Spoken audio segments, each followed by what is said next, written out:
أعوذ بالله من الشيطان الرجيم. بسم الله الرحمن الرحيم.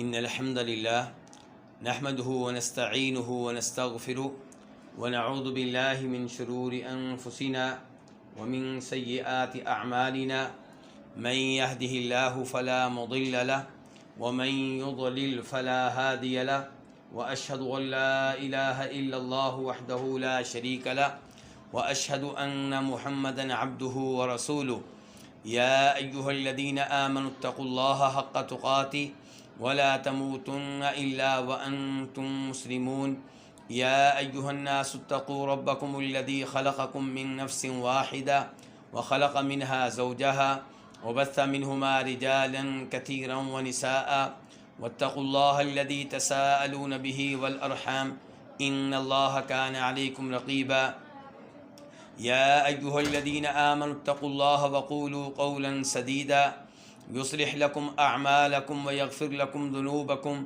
ومن يطع الله ورسوله فقد فاز فوزا عظيما أما بعد فإن خير الحديث كتاب الله وخير الهدي هدي محمد صلى الله عليه وسلم وشر الأمور محدثاتها وكل محدثة بدعة وكل بدعة ضلالة وكل ضلالة في النار۔ میں ایک دفعہ پھر آپ سب کو اہلاً و سہلاً و مرحبا کہتا ہوں۔ مجھے امید ہے کہ آپ سب بہترین حالت میں ہوں گے، ایمان کے اعتبار سے، صحت کے اعتبار سے۔ اللہ رب العزت ہر طرح کی پریشانیوں سے محفوظ رکھے اور رب العالمین ہمیں یہ علمی سفر جو ہم نے شروع کیا ہے اسے مکمل کرنے کی توفیق عنایت فرمائے۔ آج ہم چند منٹ ہی آپس میں گفتگو کر سکیں گے، انشاءاللہ کل مکمل وہ ٹائم جو پہلے سے طے شدہ ہے وہ لیں گے، لیکن آج چند منٹ ہی گفتگو ہو سکے گی۔ آج بس آغاز کرنا مقصود تھا تاکہ ناغہ نہ ہو، اور جو وعدہ آپ سے کیا تھا اس کے مطابق میں حاضر ہوا ہوں۔ مسئلہ نمبر آج 56 ہوگا۔ اس سے پہلے جو مسئلہ ہم نے پڑھا تھا اس کا تعلق تھا اس قصاص سے جو روز قیامت اللہ رب العزت لوگوں کے مابین قائم کریں گے، اور یہ کتاب جو ہم پڑھ رہے ہیں اس کا نام ہے شرح السنہ، اور اس کے رائٹر ہیں امام ابو محمد الحسن بن علی بن خلف البربہاری۔ تو امام بربہاری کے نام سے یہ معروف ہیں، 329 ہجری میں یہ فوت ہوئے ہیں، اور ان کی کتاب بہت ہی مشہور و معروف کتاب ہے، اور اس میں انہوں نے عقیدہ کے بہت سے مسائل کو جمع کیا ہے۔ اس کتاب کی اہمیت کے پیش نظر بہت سے علماء کرام نے اس کتاب کی شرح کی ہے، خصوصاً عربی زبان میں۔ تو اس کا مسئلہ نمبر 56 آج ہم پڑھیں گے، اور وہ ہے اخلاص العمل للہ،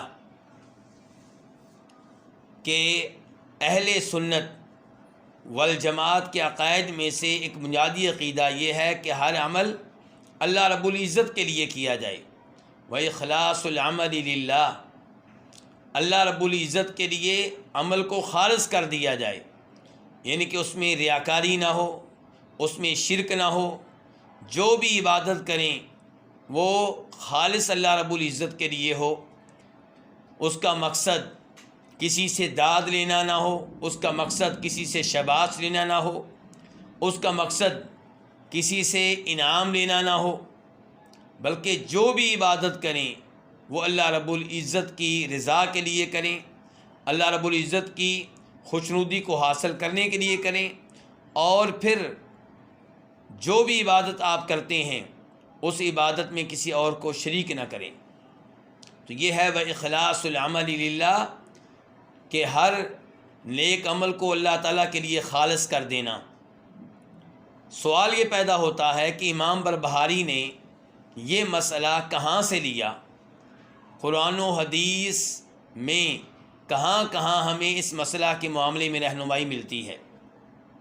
تو سب سے پہلے قرآن حکیم سورہ بینہ آیت نمبر 5 اللہ رب العزت ارشاد فرماتے ہیں وما امروا الا ليعبدوا الله مخلصين له الدين حنفاء ويقيموا الصلاة ويؤتوا الزكاة وذلك دين القیمہ، کہ لوگوں کو صرف یہ حکم دیا گیا تھا کہ وہ اللہ کی عبادت کریں اور عبادت خالص اس کی کریں، عبادت میں کسی اور کو شریک نہ کریں، حنفاء، اور جب وہ اللہ تعالیٰ کی عبادت کر رہے ہوں، جب وہ اللہ رب العزت کے دین پہ قائم ہوں تو تب وہ دائیں بائیں نہ جائیں، غلط راستے نہ اختیار کریں، صراط مستقیم پہ رہیں، اس دین پہ رہیں جو اللہ رب العزت نے نازل کیا ہے، اس دین پہ رہیں جس پہ نبی علیہ السلام کاربند تھے۔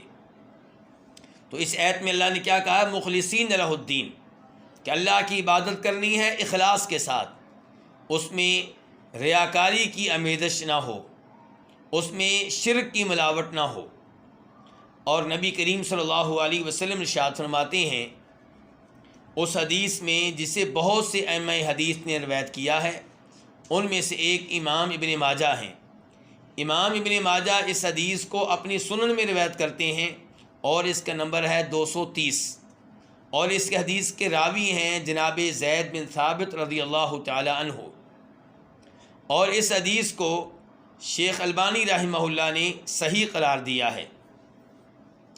اس حدیث میں فرماتے ہیں نبی علیہ الصلوۃ والسلام ثلاث خصال لا یغل علیہن قلب مسلم، کہ 3 چیزیں ہیں جن کے بارے میں مسلمان آدمی کا دل خیانت نہیں کرتا، کسی قسم کی کمی کوتاہی نہیں کرتا۔ یہ کون سی 3 چیزیں ہیں؟ نمبر 1 اخلاص العمل للہ، کہ مسلمان کے دل میں ہر عمل اللہ رب العزت کے لیے کرنے کا جذبہ ہوتا ہے، وہ کوئی بھی نیک عمل کرے، وہ کوئی بھی عبادت کرے، وہ صرف اللہ کی رضا حاصل کرنے کے لیے کرتا ہے۔ والنصیحۃ لولاۃ الامر، اور دوسرے نمبر پہ یہ کہ جو حکمران ہیں ان کی خیرخواہی کرنا۔ اب حکمرانوں کی خیرخواہی کیسے ہوگی؟ نمبر 1 کہ حکمران جب کوئی آرڈر دیں تو وہ آرڈر مانا جائے، اور اگر غلط آرڈر دیں تو انہیں نصیحت کی جائے، انہیں سمجھایا جائے۔ اور تیسرے نمبر پہ یہ کہ ان کے لیے دعا کی جائے۔ عام طور پہ آج کل پبلک کا حکمرانوں کے تعلق سے رویہ کیا ہوتا ہے؟ حکمرانوں کو گالیاں دینا، ان پہ لعنتیں بھیجنا، انہیں برا بھلا کہنا، ان پہ تہمتیں لگانا، اور اگر وہ آرڈر کوئی دیں تو اسے نہ ماننا، اور اگر غلط آرڈر دیں تو پبلک کیا کرتی ہے؟ بغاوت کا اعلان، اقتدار سے ہٹانے کا اعلان، اور حکمرانوں کے لیے دعا کی جائے، ایسا کرنے والے مسلمان بہت کم ہیں۔ لیکن نبی علیہ الصلوۃ والسلام کیا ارشاد فرما رہے ہیں کہ ہر عمل آپ اللہ رب العزت کے لیے کریں، ہر نیک عمل، ہر عبادت، اور دوسرے نمبر پہ جو آپ کے حکمران ہیں ان کی آپ خیر خواہی کریں، ان کے خلاف سازشیں نہیں کرنی، ان کے خلاف چالیں نہیں چلنی، بلکہ ان کی خیر خواہی کرنی ہے۔ اور تیسرے نمبر پہ فرمایا ولزوم الجماعہ، اور مسلمانوں کی جو جماعت ہے ان کے ساتھ مل کر رہنا ہے، الگ سے کوئی پارٹی نہیں بنانی۔ اگر پارٹی حکومت کی اجازت سے بنی ہے، اور اس لیے نہیں بنی کہ حکومت کو اقتدار سے ہٹایا جائے، بلکہ اس لیے بنی ہے کہ حکومت کے آرڈرز کے مطابق، حکومت کی اجازت کے مطابق خیر کا کوئی کام کیا جائے تو انشاءاللہ اس میں کوئی حرج نہیں ہے۔ جیسا کہ سعودی عرب میں آپ دیکھتے ہیں کہ وہاں پہ ادارے بنے ہیں جن کا کام ہے حفظ قرآن کے امور کی نگرانی کرنا، تو یہ ادارے سعودی حکومت کی اجازت سے قائم ہوئے ہیں اور قرآن کریم بچوں کو یاد کروانے کے لیے قائم ہوئے، ان میں کوئی حرج نہیں۔ لیکن جب پارٹی بنانے کا مقصد حکمران سے بغاوت ہو تو ایسی پارٹی بنانے کی اسلام میں اجازت نہیں ہے۔ اسلام میں تو یہ ہے کہ فرما رہے ہیں نبی علیہ السلام کہ ولزوم الجماع، مسلمانوں کی جماعت کے ساتھ آپ مل کر رہیں، ان کے ساتھ چمڑ کر رہیں، ان کا حصہ بن کر رہیں۔ تو اس حدیث سے اور پہلی آیت سے پیغام کیا ملا کہ ہر عبادت خالص اللہ رب العزت کے لیے کی جائے۔ اس کے بعد والرضا بقضاء اللہ، اہل سنت، اہل حدیث، سلفی لوگوں کے عقائد میں سے ایک عقیدہ یہ ہے کہ آپ اللہ کی تقدیر پہ راضی ہوں۔ والرضا بقضاء اللہ، جو بھی اللہ رب العزت نے اپنی تقدیر میں لکھا ہے اس پہ آپ راضی رہیں۔ یہاں پہ بھی مسلمانوں کا رویہ عجیب و غریب ہے۔ اگر ان پہ کوئی مصیبت آ جائے تو کیا کرتے ہیں؟ ماتم کرتے ہیں، رخسار پیٹتے ہیں، بال نوچتے ہیں، اور ایسے الفاظ کہتے ہیں جو صاف صاف اللہ رب العزت کے غضب کو دعوت دینے والے ہوتے ہیں، اللہ کو ناراض کرنے والے ہوتے ہیں، جب کہ اللہ رب العزت نے پہلے سے بیان کر دیا ہے قرآن حکیم میں کہ میں اپنے بندوں کو مصائب میں، آزمائشوں میں مبتلا کروں گا۔ تو مسلمان کیا کرے؟ راضی رہے اللہ کے فیصلے پہ، اللہ کی تقدیر پہ۔ اللہ نے مجھے مرد بنایا، میں راضی ہوں۔ جس کو اللہ نے عورت بنایا وہ کہے میں اس پہ راضی ہوں۔ جس کو اللہ نے جتنے بیٹے دیے وہ کہے میں اتنے بیٹوں پہ ہی راضی ہوں۔ جس کو جتنا مال ملا وہ کہے میں اس کے اوپر راضی ہوں۔ جو اللہ نے مجھے دے دیا میں اس پہ راضی ہوں، جو اللہ نے لے لیا میں اس پہ بھی راضی ہوں۔ اور اس کے بعد کیا ہے؟ والصبر علی حکم اللہ، کہ اللہ کے حکم پہ آپ صبر کریں۔ تو ایک ہے صبر کرنا اور ایک ہے راضی رہنا۔ واجب ہے مسلمان پہ کہ اللہ کی طرف سے آنے والے مصائب پہ، مشکلات پہ صبر کا مظاہرہ کرے، اور مستحب ہے کہ رضامندی کا اظہار کرے۔ تو یہ بہت ہی بنیادی عقیدہ ہے۔ نبی کریم صلی اللہ علیہ وسلم باقاعدہ اللہ رب العزت سے دعا کیا کرتے تھے کہ اے اللہ مجھے یہ توفیق دے کہ میں تیری تقدیر پہ راضی رہوں، میں تیرے فیصلوں پہ راضی رہوں۔ چنانچہ عمار بن یاسر رضی اللہ تعالیٰ عنہ کی حدیث ہے، اور اسے دیگر ائمہ کے ساتھ ساتھ امام نسائی رحمہ اللہ بھی روایت کرتے ہیں، اور ان کی حدیث کی کتاب میں اس کا نمبر ہے 1305 1305، اور اس حدیث کو شیخ البانی رحمہ اللہ نے صحیح قرار دیا ہے۔ اس حدیث کے مطابق عمار بن یاسر رضی اللہ تعالیٰ عنہ نماز پڑھاتے ہیں لوگوں کو، تو لوگوں نے اعتراض کیا کہ آپ نے بہت ہی ہلکی نماز پڑھائی ہے، آپ نے بہت ہی مختصر نماز پڑھائی ہے۔ تو جناب عمار بن یاسر کہتے ہیں کہ میں نے تو نبی علیہ الصلوۃ والسلام کی دعائیں اس نماز میں پڑھی ہیں۔ تو ایک آدمی ان کے پیچھے گیا اور ان سے کہا کہ آپ بتائیں آپ نے کون سی وہ دعا پڑھی ہے جو نبی علیہ الصلوۃ والسلام سے آپ نے لی ہو اور ان سے آپ نے سنی ہو۔ تو انہوں نے ایک لمبی دعا بتائی تھی کہ اللہم بعلمک الغیب وقدرتک علی الخلق احینی ما علمت الحیات خیرا لی۔ تو اس دعا میں آگے چل کر فرماتے ہیں نبی علیہ الصلوۃ والسلام واسألک الرضا بعد القضاء، کہ اے اللہ میں تجھ سے درخواست کرتا ہوں، میں تجھ سے التجا کرتا ہوں کہ جب تیری تقدیر آ جائے تو مجھے اس پہ راضی رہنے کی توفیق دینا۔ تو خوش نصیب ہے وہ مسلمان جو اللہ کی تقدیر پہ، اللہ کے فیصلوں پہ، اللہ کی قضاء پہ رضامندی کا اظہار کرے، اور جس کا ایمان اتنا بلند و بالا نہیں ہے کہ وہ آنے والے مصائب پہ رضامندی کا اظہار کرے، تو کم از کم صبر کا مظاہرہ کرے، نوحہ کرنے سے، ماتم کرنے سے گریز کرے، رخسار پیٹنے سے گریز کرے، ایسے الفاظ کہنے سے گریز کرے جن میں اللہ رب العزت کو ناراض کیا جا رہا ہو۔ اس معاملے میں نبی علیہ الصلوۃ والسلام کو سامنے رکھنا چاہیے۔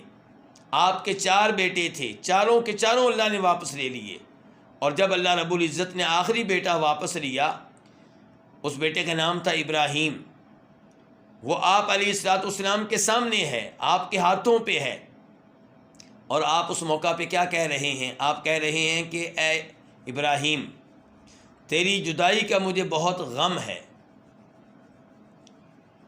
لیکن میرے منہ سے کوئی ایسا لفظ نہیں نکلے گا جس سے اللہ رب العزت ناراض ہو جائے۔ آپ فرماتے ہیں تیری جدائی پہ میں غمگین ہوں، میری آنکھوں سے آنسو بھی نکل رہے ہیں، لیکن ایسا کوئی جملہ نہیں کہوں گا جس میں اللہ رب العزت کی ناراضگی کو دعوت دی جا رہی ہو۔ تو ہر مسلمان کو نبی علیہ الصلوۃ والسلام کی اس سنت پہ، اس طریقے پہ، اس سیرت پہ عمل کرنا چاہیے، اور اللہ رب العزت کو ناراض کر دینے والے الفاظ استعمال کرنے سے گریز کرنا چاہیے۔ آج ہم اسی پہ اکتفا کرتے ہیں۔ انشاءاللہ کل سے کوشش کی جائے گی کہ ہمارا درس پہلے کی طرح 1 گھنٹہ ہو، یا 1 گھنٹہ 5 منٹ، یا 1 گھنٹہ 10 منٹ ہو، اور انشاءاللہ اس کے بعد کے جو مسائل ہیں ان پہ گفتگو ہوگی، ان کا تعلق بھی تقدیر سے ہے، اور کل کے درس میں کوشش کروں گا کہ یہ بھی بیان کروں کہ تقدیر کے کتنے مراتب ہیں جن پہ ایمان لانا ضروری ہے۔ اللہ رب العزت ہم سب کو توفیق عنایت فرمائے۔ انشاءاللہ رابطہ رہے گا، اور میری گزارش ہے ان بھائیوں سے جو پہلے درس میں شریک نہیں تھے، اب درس میں شریک ہو رہے ہیں، کہ وہ اگر کتاب ان کے پاس نہیں ہے تو کتاب انشاءاللہ PDF کی شکل میں گروپوں میں شیئر کر دی جائے گی، وہ اس کا پرنٹ نکلوا لیں، اور کوشش کریں کہ جب درس میں بیٹھیں تو ان کے سامنے کتاب بھی ہو اور ان کے ہاتھ میں قلم بھی ہو، تاکہ توجہ سے درس لے سکیں۔ اللہ ہم سب کو توفیق عنایت فرمائے۔ وآخر دعوانا ان الحمد للہ رب العالمین۔